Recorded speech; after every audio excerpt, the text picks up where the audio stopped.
Sarah had always been comfortable living alone, even in the small, silent town, where the nights often felt heavier than the days. On the night it all began, rain hammered against the windows, like restless fingers, tapping in uneven rhythms that unsettled her more than usual.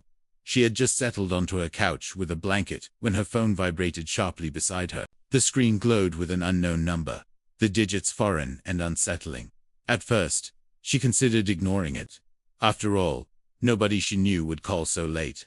But something, perhaps curiosity, perhaps a sense of foreboding, made her swipe to answer. For several seconds, there was nothing but static and a faint crackling, like distant breathing. Then a voice crept through the speaker, low, dry, as though the caller's throat was coated in dust. "Do you remember me?" Sarah's pulse skittered. She whispered a shaky, "Who is this?" The voice didn't respond, only exhaled deeply, a chilling sigh that carried more threat than words. Before she could speak again, the line clicked, and silence reclaimed the room. She stared at her reflection in the dark phone screen, unsettled, but trying to rationalize it as a wrong number.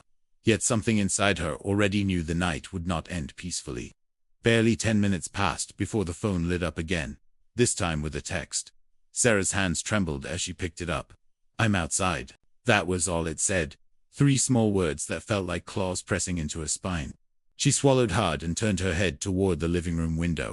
The curtains were closed, but she could hear something faint beyond them. Soft, cautious footsteps moving slowly across the water-soaked grass. She hesitated, debating whether to peek outside or stay perfectly still. Fear rooted her in place. The rain, which had previously been merely unsettling, now felt like a curtain shielding her from a world where danger prowled. She dialed her best friend, but the call refused to connect, just a looping tone that never reached anyone. The feeling of isolation grew thicker, suffocating. She tried to convince herself it was a prank, someone messing with her, but then she noticed something unnerving. The message had been delivered through an app she didn't even have installed earlier that day. It appeared on her phone as if conjured into existence. She deleted the message instantly, only for it to reappear 5 seconds later. This time with another line beneath it, "Don't delete me." Sarah's breath caught. It was no prank, someone was watching her in real time. The storm outside intensified, wind pushing against the windows hard enough to make them shudder. Sarah tightened her blanket around her shoulders, praying the noise outside was just the weather. But then she saw it, a shadow, faint but unmistakably human-shaped, spreading across her living room curtains. It didn't move naturally. It lingered, as though the figure outside was standing perfectly still, listening, waiting. Sarah's heart thrashed. She clutched her phone and opened the curtains just a sliver enough for her eye to peer through. What she saw made her stumble backward. A figure stood at the far end of her yard, drenched in rain, facing her window directly. Its posture was wrong, too stiff, too motionless. The street lamp flickered behind it, but its face remained completely hidden, swallowed by shadow, despite the harsh light. She gasped softly, and as though hearing her, the figure tilted its head in a slow, unnatural arc, acknowledging her presence. She jumped away from the window, yanking the curtains closed. Her phone buzzed immediately. Another message. "I saw you." Her legs weakened beneath her. Whoever this was, they weren't guessing. They knew exactly where she stood, where she moved, even how she reacted. The thought wrapped around her like cold chains, and she understood that locking the doors might not be enough tonight. Desperation broke through her fear as she dialed the police. This time, thankfully, the call went through. She spoke shakily, explaining that someone was in her yard, watching her home. The operator assured her that a car was being dispatched, but it might take time due to the weather. Meanwhile, she was advised to stay inside, lock all doors, and avoid interacting with the intruder. Sarah locked every window and door twice, her breath fogging with panic. She tried to stay calm, but her phone buzzed again, another call from the same unknown number. Her hands shook violently as she stared at the screen. Should she answer? Would ignoring it anger him? Her fear made the decision for her. She picked up. The breathing returned, heavier this time, scraping against her nerves. Then the voice whispered, closer and colder than before, "Open the door." She slammed the phone onto the couch to break the sound, clutching her chest as her heart threatened to escape her ribs. Her mind raced with possibilities. How did he know she had just locked the door? Was he watching through a hidden angle? Or worse, was he already closer than she assumed? A loud crash jolted her from her thoughts. Then another. Someone was pounding on her front door, the wood vibrating violently with each strike. Thud, thud, thud. Sarah froze. The pounding wasn't frantic, was methodical, almost rhythmic, like someone enjoying the sound of her terror. She backed away slowly, eyes fixed on the shaking doorknob. The intruder didn't speak, didn't shout, just knocked, steady and relentless. Her phone lit again with a video call from the unknown number. Against every rational instinct, she answered. The screen showed her porch, the camera grainy from the rain. But the figure was there standing directly in front of her door, its back oddly hunched, shoulders rising and falling with unnatural breaths. The figure slowly lifted its hand and pressed it against her door, exactly where the pounding had come from. Sarah watched, horrified, as the figure leaned toward the peephole and whispered something she couldn't hear, but she felt the vibration through the wood. She dropped the phone, stumbled backward, and pressed herself against the opposite wall, praying for the police to arrive. But the pounding continued, louder, angrier, the door bending slightly inward. And suddenly, the pounding stopped. The house fell silent, except for the storm beating against the walls. Sarah dared not move. She waited for another noise, footsteps, breathing, anything, but nothing came. The quiet was somehow even more terrifying. She crawled toward her phone and checked the video call screen. It had frozen on the last frame. The hand pressed against the door. She ended the call and checked the outside through the peephole. Darkness. No one. She felt the tension in her shoulders ease just slightly. Maybe the figure had left. Maybe the approaching police sirens scared him away. She reached for her living room light switch to calm herself. But as the lights flicked on, she noticed something chilling. Streaks of water on the floor, leading from the front door toward her hallway. Wet footprints. She hadn't opened the door, but somebody or something had entered anyway. Her breathing became shallow.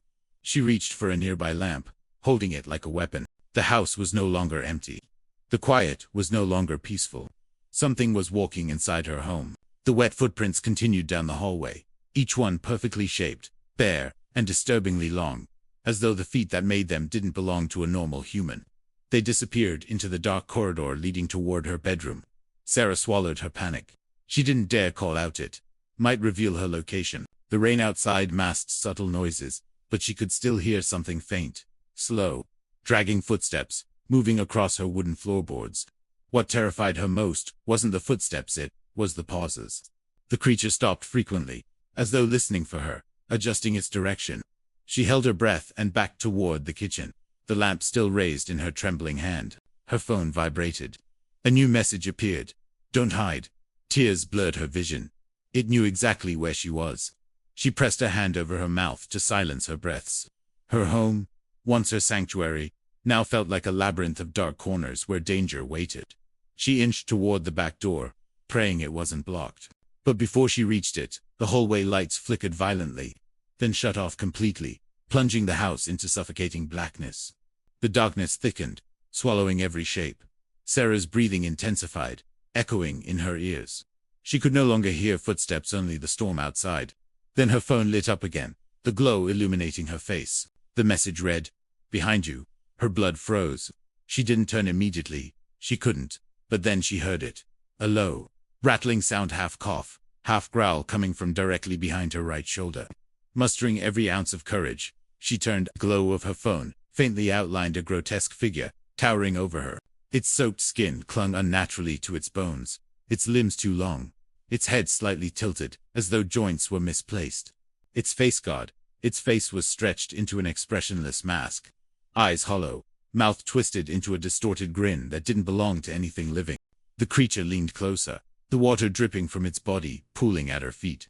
Its voice matched the call's, dry, broken. "You remember now." She screamed and swung the lamp with all the strength panic allowed. The creature recoiled, shrieking, a sound that pierced through the storm and rattled every window. Sarah sprinted toward the back door, adrenaline drowning her fear. She fumbled with the lock, her fingers slipping, trembling too hard to grip properly. The creature's heavy steps approached behind her, the rhythmic slap of wet feet on wood growing louder.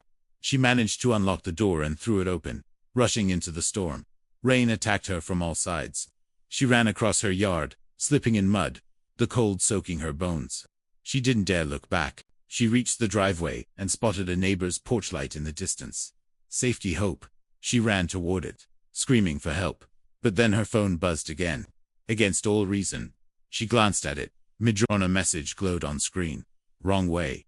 Before she could process the meaning, A tall shadow blocked her path. The creature stood ahead of her, impossibly fast, as though it had never left the house at all. Its body twitched unnaturally, neck jerking, limbs contorting into grotesque angles. It tilted its head and reached for her with long, dripping fingers. Sarah screamed and stumbled backward into the mud, scrambling away as lightning illuminated the creature's full, horrifying form. Just as the creature lurched toward her, red and blue lights splashed across the storm-soaked street. A police car screeched to a halt, doors slamming as two officers ran toward her with flashlights raised. The creature retreated instantly, dissolving into the darkness like a shadow dispersing. The officers reached Sarah, pulling her to her feet as she sobbed hysterically. She pointed toward the direction the creature vanished, begging them to believe her. They combed the area, flashlights cutting through rain, but found nothing, not even footprints. Inside her house, however, they discovered the wet tracks covering her floorboards, and the front door slightly cracked open. One officer stayed with her, trying to calm her trembling, while the other searched every room. Minutes later, he returned pale. Everything was normal, no intruder inside. But Sarah knew they wouldn't find it. It wasn't human. It didn't move like something that obeyed physical rules. When the police left, promising to patrol the area, Sarah felt more alone than before. The creature had vanished, yes, but not gone. The storm continued roaring outside, but inside her chest, a deeper storm brewed. She sensed the night wasn't over. Later, after the officers left, Sarah sat in her dimly lit living room, wrapped in a blanket. The rain began to ease, leaving only the faint drip of water from her roof. Exhaustion weighed on her eyelids, but fear kept her awake. She decided to check her phone one last time. Her heart plummeted. Dozens of missed calls from the unknown number filled her screen. Every minute since the police left, the creature had tried to reach her. She hesitated, then began deleting them, but one call came through before she finished. The phone vibrated, screen glowing eerily in the dark. Against her will, she answered. Silence. No breathing. No voice. Just a faint static, like wind brushing across a microphone. Then she heard it, her name. Spoken slowly, stretched unnaturally. Sarara. She dropped the phone. It didn't hang up. The voice kept echoing her name through the speaker, growing angrier, louder, forcing itself into her home with sound alone. She covered her ears and screamed for it to stop, but it only intensified. Then, abruptly, silence returned. Her phone screen went dark. A moment later, a final message popped up. Look outside. Terrified beyond reason, Sarah approached the window and pulled the curtain aside just a few centimeters. Her blood turned to ice. The creature stood in her yard again, but this time, closer than ever, barely a meter from her window. Its face pressed against the glass, twisted into a grotesque parody of a smile. Its hollow eyes stared directly into hers, and its breath fogged the panes slowly, deliberately. Sarah stumbled backward, but the creature didn't move. Instead, it lifted one long finger and traced a single word onto the fogged glass. Soon, the meaning was unmistakable. It wasn't done with her, not tonight, not ever. A loud crack boomed through the house as lightning struck nearby, plunging everything into darkness. When the lights flickered back, the creature had vanished from the window, but Sarah knew it hadn't left. The wet footprints reappeared inside her hallway, leading not toward the door but deeper into her home, toward her bedroom, toward her. The story ends here, not because Sarah escaped, but because nobody ever discovered what truly happened afterward. Only her phone remained on the living room floor, screen cracked, buzzing one final time with the same message it began with. Do you remember me?